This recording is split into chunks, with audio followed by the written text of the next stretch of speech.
আমি আমার বাবার মতো যোদ্ধা আজ পর্যন্ত দেখিনি। আমার বাবা আমার পড়াশোনার জন্য তার সর্বোচ্চ ত্যাগ করেছে, এটা আমি বলতে হবে। আমি ঘামতে দেখেছি, তবু থামতে দেখিনি। আমি আমার বাবার মতো যোদ্ধা আজ পর্যন্ত দেখিনি।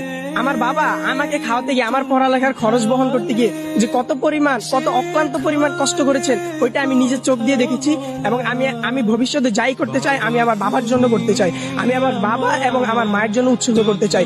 কিন্তু আমার জীবনের একটা আফসোস, আমি আজ পর্যন্ত আমার বাবাকে একবার জড়িয়ে ধরে কান্না করে বলতে পারি না, বাবা আমি তোমাকে ভালোবাসি, আমি একদিন প্রতিষ্ঠিত হতে চাই, বাবা আমি একদিন তোমার আদর্শ ধারণ করতে চাই। আমি এই কথাটা আমার বাবাকে কখনো বলতে পারি। আমি আমার তরফ থেকে আমার বাবা মাকে আমি যত সর্বোচ্চ স্থান দিতে চাই।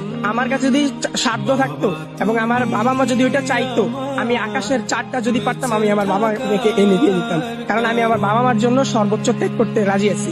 কারণ আমার বাবা মা আমাকে তাদের সর্বোচ্চ চেষ্টা করে আমাকে বড় করতেছেন, আমাকে মানুষ করতে চাইছেন। তো এই জন্য আমি আমার বাবা মার জন্য সবকিছু করতে রাজি আছি। Download ShareChat.